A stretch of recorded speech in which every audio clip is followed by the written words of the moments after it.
Welcome to Moments with Marianne. This is your host, Marianne Pastana. And we're here today with special guests, Marc Fasteau and Ian Fletcher. And they're here to share with us their new book, Industrial Policy for the United States, Winning the Competition for Good Jobs and High-Value Industries. Why is now the most crucial time to understand trade relations? Well, today's guests are going to dive into just that. So Marc Fasteau is a former investment banker and founder of an insurance company that is now a division of Progressive. Early in his career, he served on the professional staffs of the U.S. Senate Majority Leader, the House Banking and Currency Committee, and the Joint Economic Committee. He has been involved in questions of international trade and industrial policy for 18 years and is a vice chairman of the Coalition for a Prosperous America. He is a graduate of Harvard College and Harvard Law School, where he was an editor of the Harvard Law Review. Ian Fletcher is the author of Free Trade Doesn't Work, What Should Replace It and Why, and the co-author of The Conservative Case Against Free Trade. He was previously senior economist at the Coalition for a Prosperous America, on whose advisory board he now serves. Earlier in his career, he was research fellow at the U.S. Business and Industry Council and an economic analyst in private practice. His writings on trade policy have been published in the Huffington Post, the American Thinker, Real World Economic Review, Bloomberg News, and many more. He was educated at Columbia and the University of Chicago. So welcome to the show, Marc Fasteau and Ian Fletcher. Thanks for having us. Glad to be here. What an honor it is to have the both of you here to talk about this book. So what inspired you to write this book? I think we both started thinking about trade policy first as a subject in and of itself. And after a couple of years, began to think about, well, if you really think about what kind of trade policy you want, you have to think about what kind of economy do you want to have, not just next year, but 5 years from now, 10 years from now. And think about that, trade policy becomes a very important part of an overall, you call it overall economic policy. It's really industrial policy because it focuses differentially on the more important industries in the country. So that led me to think, well, okay, we've got to write a book about industrial policy. So we're not just left in this important but singular silo of trade policy. So why do you think this topic is so important now?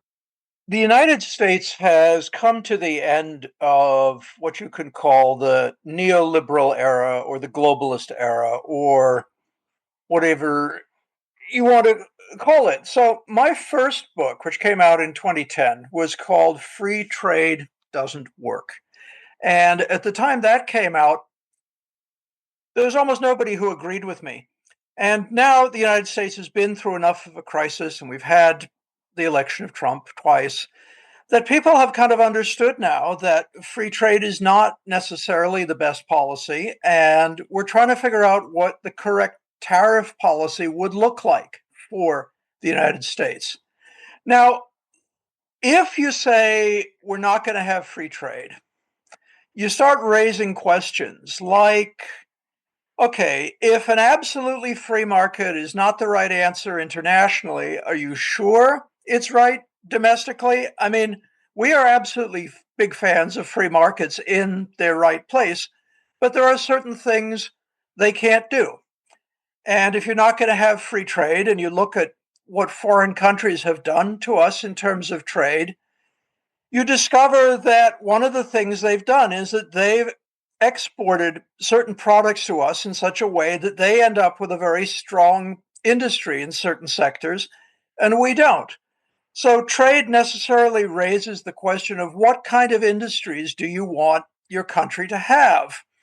And the old answer was whatever the free market gives us is going to be correct. Now, that's no longer tenable. So, if you want to do something about it, you first got to figure out why are certain industries more important than others? And then what can you do as a country to bring it about that you get those industries rather than others? And that's what our book is really about. Your book really touches on this how successful industrial policies are in other countries. Can you share? I know you've kind of touched on that a little bit, but can you share a little bit more about that so we have a better, broader understanding of it? Sure. Well, China, of course, is the most extreme and the most current example, but the Japanese have done it a lot more politely, but equally successfully. So has Korea. France has done pretty well, successes and failures. But basically, the idea is that um, the government, in collaboration with industry, decides which industries are what we call in the book advantageous. They can be high tech, but they're not all high tech. Any industry which employs a significant number of people and a significant amount of capital and pays good wages, not necessarily the highest, it is advantageous. Those are industries that, uh, as a country, we want to keep. In other words, protect them from being taken away. Uh, that we want to do the basic science and then the commercialization of that science to the point where the private industry can take it over. So we get the next generation of those industries. So, well, how do you do that? Well, first of all, and you can look at these other countries, they prioritize the research for the new industries. And then, very importantly, they have prioritized the commercialization of pure research. In other words, they subsidize the development, the government subsidizes the development from pure, not pure research to a commercially viable product, which is where the private sector should and does, if you give them the opportunity, pick it up and run with it. So what does that mean? It means government research, it means government subsidy, and then they also support these policies by not only sort of paying internally to have the work done, but to subsidize the commercial production of these products so that they can underprice, for example, US competing products that are made in the United States. So that means that they take over, let's say it's EVs look like a pretty good example these days. Um, if China is left without uh, allowed to do what it wants to do without opposition or protection, they will own the US EV vehicle market, and the US will not have an industry anymore. That's partly because they're technologically more advanced at the moment, but also because they've given the industry, I'm not just talking about the research now, but the commercial industry, very large subsidies so they can greatly underprice in the U.S. market and take it over. So that's been repeated with solar panels, which were still dominated by China, and in both cases, the correct response, has been from the U.S. to put tariffs on imports of those products, and to ramp up our own sort of research and development programs to make competitive and possibly even leapfrog the technologies of these imported products. Thank you for taking the time to share that. That really, when you break it down that way, it really makes a lot of sense. And I know that your book identifies three pillars of industrial policy. Can you share that with us? Sure. The first pillar is the US has got to do something about the overvalued dollar. That has been a gigantic sleeper issue in our country for years now. It's even more important than tariffs for determining our balance of trade.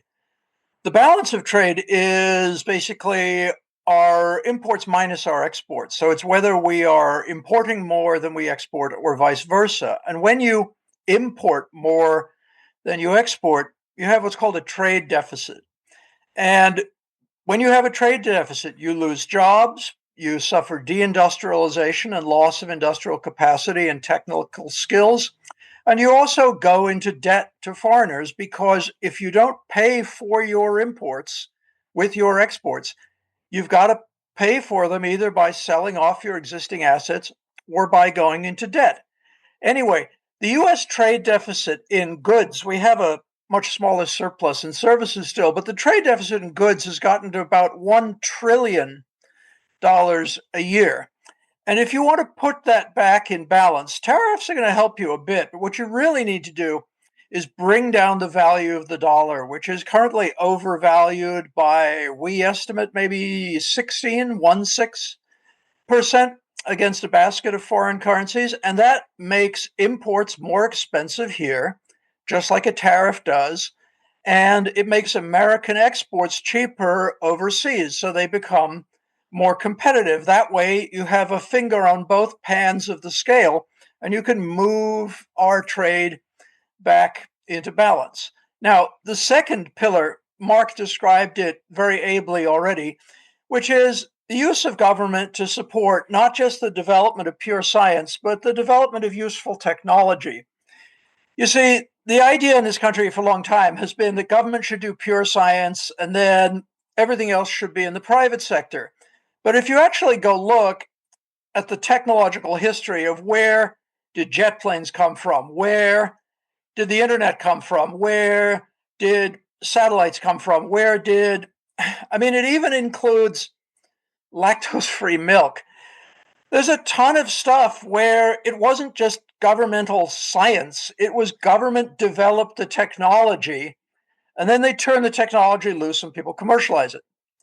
So, the third pillar is tariffs, because the great thing about a tariff, as opposed to just getting the value of the dollar down, the great thing about a tariff is you can focus on specific industries.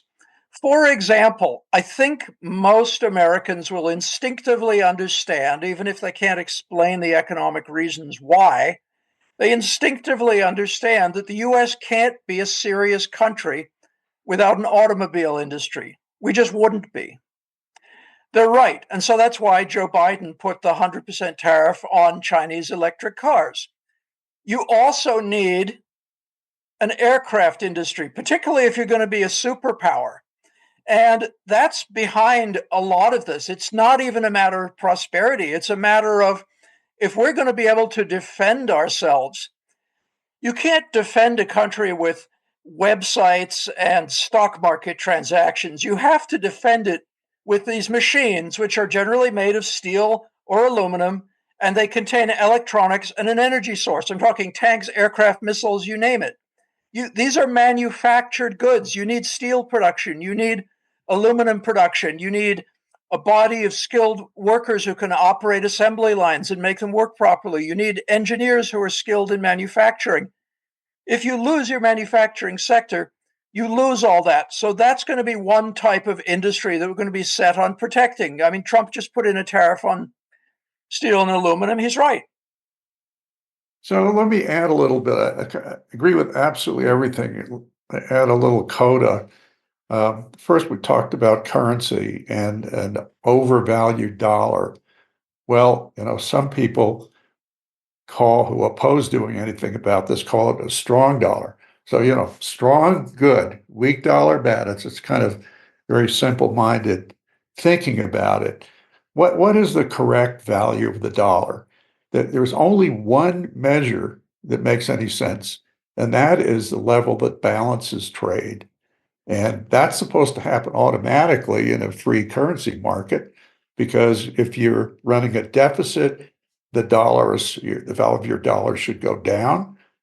So you import less and export more, and vice versa. Well, that doesn't happen for a couple of reasons. One is that some countries manipulate their currencies. They sterilize the dollars that they get. They put them in an account. They don't put them back in the market, where if they did, the value would go down. More stuff goes on the market, the price of whatever you're selling goes down. And the other is that it has nothing to do with governments. It arises from the fact that the U.S. market is the most attractive capital market in the world still, I mean, despite some of the shenanigans that are going on today. So we have historically, for quite a long time, had a big excess of incoming capital from private investors as opposed to outgoing. So a big net inflow of capital. Well, what does that do? If you want to invest in the U.S. market, you have to buy dollars because you need dollars to buy securities and so on and treasuries. So that pushes that more demand, price goes up. So that is both those factors have pushed the dollar way above the level that would balance trade. So in our book, Industrial Policy for the United States, we propose a solution, a set of solutions, including one to deal with this private excess of inflow of capital. So the other thing I'd like to comment on, and we both talked about this a little bit, is how important the government is in generating real breakthrough new products. Private sector will increment at the edges, they'll refine a product and so on. But the risks and the time horizons for developing the things that really going to make a difference are generally, the risks are too high and the time periods are too long for the private sector to do it. So they don't. So that's why the government represents the people in a sense, as a longer time horizon. And that's the rationale economically for doing it. And it's absolutely essential. And I have to say, it's very distressing to see what Elon Musk and his guys are trying to do to two of the crown jewels of American industrial policy. One is the National Institutes of Health, which is the world-leading developer of new drug technologies and supports a highly profitable, advantageous industry, the pharma industry in the U.S.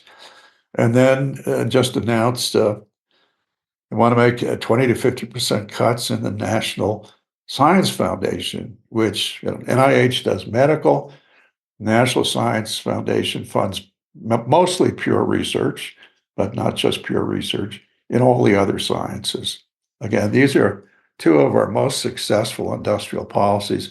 I mean, look, every institution can be improved, but taking a meat axe to these crown jewels is a mistake. Well, on that note, we're going to pause here for a quick moment. We've been speaking with Marc Fasteau and Ian Fletcher in regards to their new book, Industrial Policy for the United States, Winning the Competition for Good Jobs and High-Value Industries. You've been listening to Moments with Marianne. We'll be right back after these messages from our sponsors. Are you an author, speaker, or expert who is looking for more publicity? Visit radioguestlist.com and sign up for free interview requests from shows looking for guests. Radio Guest List is the #1 free booking resource for radio, podcasts, and TV talk shows who are looking for experts like you right now. Visit radioguestlist.com and sign up today to get the visibility you deserve. There comes a moment when you realize you're somewhere special. When you discover that each beautiful creature that you see has been rescued from a life of absolute horror and brought to this incredibly free place. Here's where their lives were forever changed and where yours will as well. Discover over 500 tigers, bears, and lions at the brand new visitor center at the Wild Animal Sanctuary just outside Denver. For more information, visit wildanimalsanctuary.org. Discover true freedom at the Wild Animal Sanctuary. It's one thing to become attached to your perfect home, but what do you do when that home becomes attached to you? A family in dire need of a fresh start, a mysterious house tied to the past. Buried deep within the foundation of the old Far Hill Manor lies a centuries-old secret. Dark forces or something stronger just waiting to be discovered. Caretaker, a supernatural thriller by breakout authors R.J. Halpert. Internationally recognized and award-winning author Judy Goodman works and teaches outside the box of limited thinking. Working with people from every walk of life, her goal is to empower you to be the best you can be, no matter what the challenge is. Born with the gift of seeing beyond our normal vision, she has an extraordinary gift of working with every challenge. Teaching beyond conventional wisdom, her work is described as life-changing. Visit judygoodman.com. That's judygoodman.com.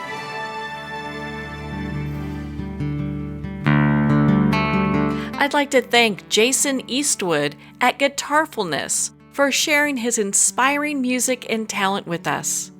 His music is known worldwide for cultivating atmospheres of harmony, inner peace, and clarity. Visit Jason's website at guitarfulness.com. Join his newsletter, be part of his community, and download his music. Welcome back to Moments with Marianne. We're here today with special guests, Marc Fasteau and Ian Fletcher, in regards to their new book, Industrial Policy for the United States, Winning the Competition for Good Jobs and High-Value Industries. Do you think that Trump is doing too much, not enough right now? What are your thoughts?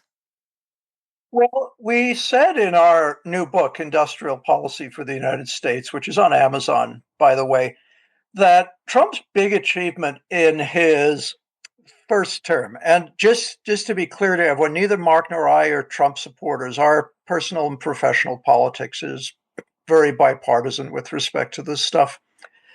In Trump's first term, the big thing he did is he destroyed the myth, the credibility of the idea of free trade that this country had been applying for decades in a more and more extreme fashion. There had long been a suspicion among Democrats that free trade was a racket.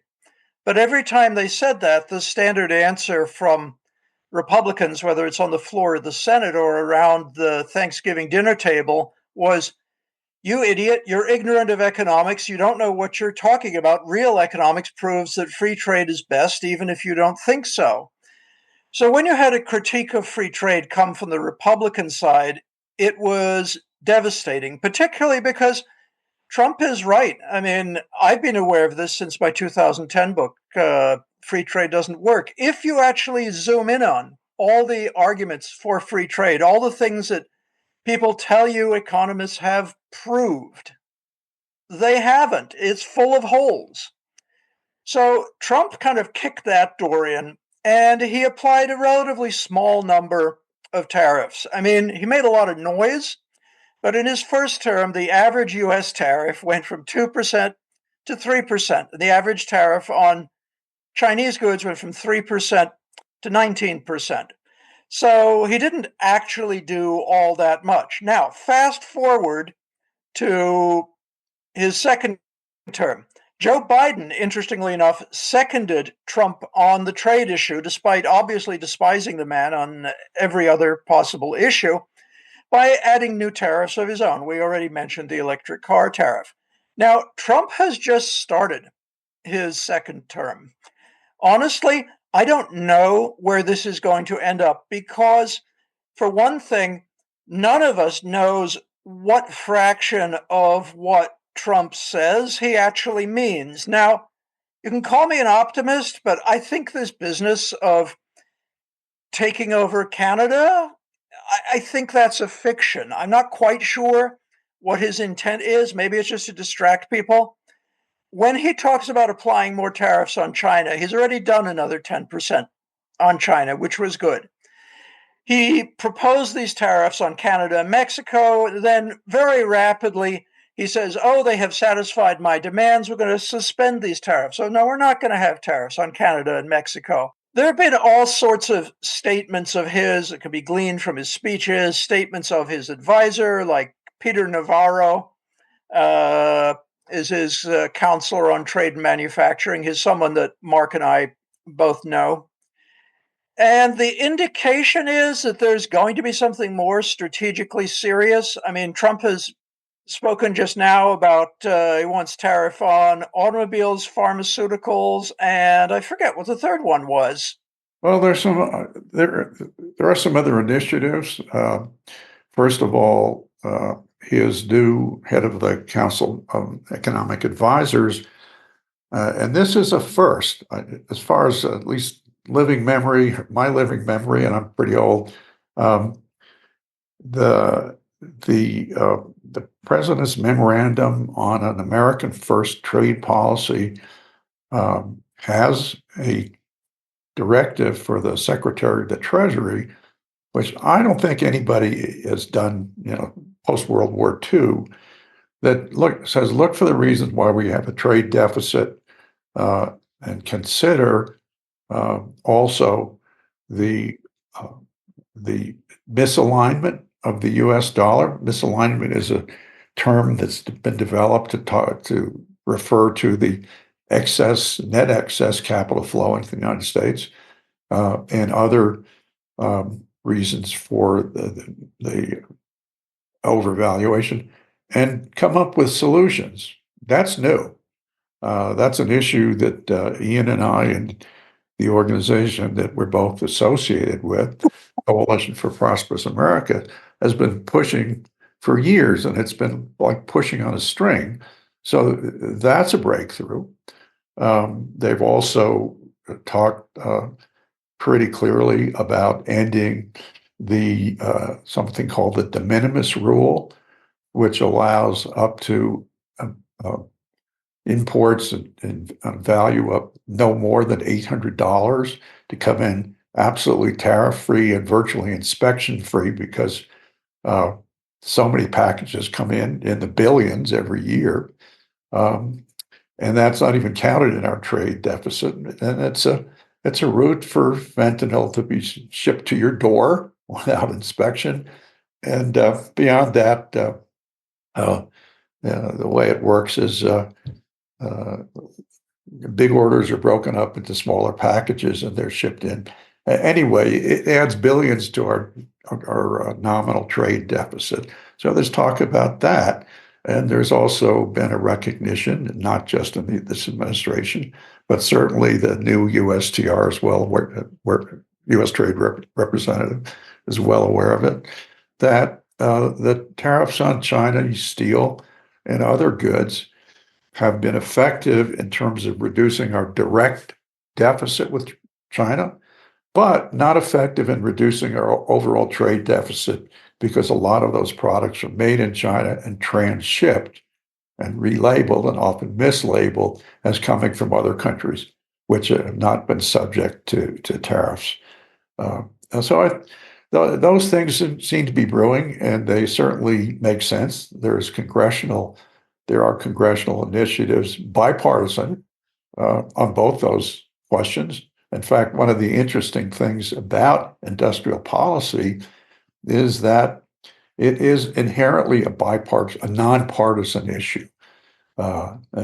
Democrats may weight their approval a little more toward the jobs and the social benefits, and Republicans may weight it more heavily toward it supporting businesses and investment. But those things overlap with a good industrial policy, and that's very excuse me, that's very important, because you have to have bipartisan support for these policies to have legs, to endure, and they are long-term policies. You don't get big results in a year or 2 years. So continuity is hugely expensive, and having bipartisan appeal of these policies is very important for that reason. What changes, and I know this is probably like the $1 million question here, but what changes are needed to ensure U.S. industries can compete globally? Well, the things we've been talking about. We need a rightly valued dollar. Otherwise, we have a gigantic headwind against everything. We need selective tariffs so that the really important industries that we have to have in this country, we will have. And we need support for development of new technologies, which are only getting more and more important. There are a million details to it, but that's the agenda as far as we're concerned. We need to protect our new technology that we develop here from being flying out overseas, either because they're stolen or because we don't have institutions, financial or the government, that steps in to finance the different stages of a small enterprise that starts off and then does a prototype and then tests the market and so on. Those at different stage. I was an investment banker for 14 years. You need institutions will step in to finance the next stage. When you don't have that, and there's a history of this, well, who's willing to do it? Well, the Chinese are very willing to do it. So if where the money comes in, control follows, and then you have a Chinese company that is making the products that we developed. So there are things like that, which are related to and support these larger trade and industrial policy measures. Well, I found your book, Industrial Policy for the United States, to be such an educational and powerful piece. Where can our listeners connect with you and learn more about your work and be part of your community? Sure.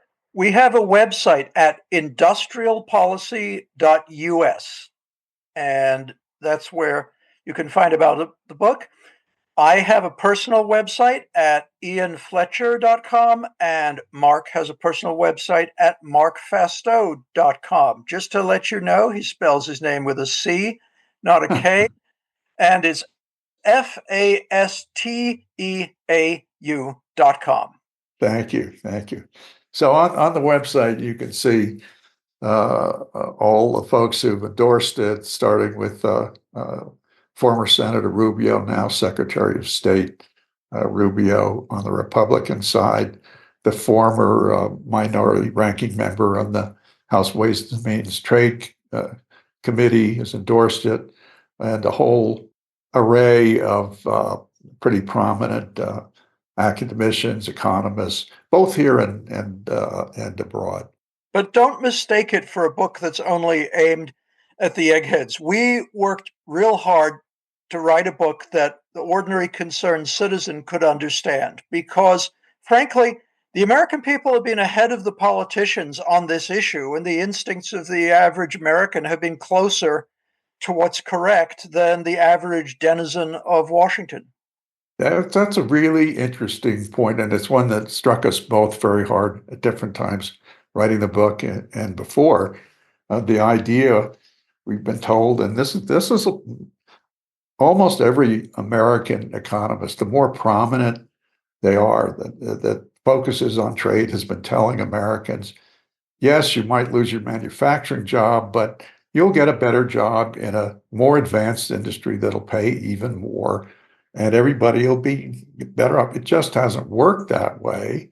And the people on the ground who are affected know this. The jobs, it's even when we have full employment, like now, yes, you lose your manufacturing job, you'll get another job, but it may be flipping hamburgers, which pays less, substantially less, and also, honestly, doesn't have the same dignity as actually making something. And that's part of my reason for writing the book is when the economics go bad for a large chunk of the American population, so do the politics. People get desperate. And my view has been that for 40 years, both parties have bought the Kool-Aid on free trade. And people are tired of the promises. It's been an equal opportunity disaster here for both parties. So when Trump came along and said what they're thinking and actually correct about, hey, this really isn't working, something's really wrong here, and he threw this wrench in the gear. I understand the appeal. I mean, it was appealing to, okay, I hear this real serious problem. Now, it's got the solutions. No, you threw the right wrench in the gears to get started, that's for sure. Yeah, one optimistic note I would add is one thing we learned writing the book is that almost all of the policies the United States needs to have, almost all of the institutions we need to do what we need to do, these are either things we've done at some point in the past, like tariffs. We certainly had that. Managing currency, we were doing that under Reagan, under Nixon. And technology development, we have institutions like the National Network for Manufacturing Innovation, which was renamed Manufacturing USA, which is a great technology arm of the government. It's just way too small. So we are not suggesting America do anything that it can't do, it doesn't know how to do, that it's never done, that isn't workable. Almost everything we want, to some extent, we have or used to have that thing. But either we don't have it now or what we have now is far too small. It's got a budget of millions when it needs to be billions. Including, for example, robotics. Robotics for civilian use. We spend a lot on space robotics and military robotics. So I've been quite optimistic. Right now, I think I'm very optimistic that the tariffs will come out approximately right, and that for the first time, we will be addressing the overvaluation of the dollar. It's still early days on the other stuff, but I am concerned that what we've seen announced and begun to have happen for National Institutes of Health and the National Science Foundation, if that continues and deepens, we're actually undercutting the third, I forget which number it is, but the pillar of government research and support for commercialization, which is equally important. So I hope that does not take hold and continue. Well, your book is just phenomenal. Marc and Ian, thank you both so much for taking the time to be on the show with us here today. Oh, thanks for having us. Our pleasure. Well, thank you, Marc and Ian. It has been such an honor to spend this time with you and to talk about industrial policy for the United States, winning the competition for good jobs and high-value industries. To learn more about their book, please visit industrialpolicy.us. Industrial Policy for the United States is available to Amazon, Barnes & Noble, and everywhere books are sold. And remember, support our indie bookstores. If you don't see it on the shelf, just ask for them to order it. Well, we're at the end of our time today. I'd like to thank everyone for tuning in. You've been listening to Moments with Marianne, where we make every moment count.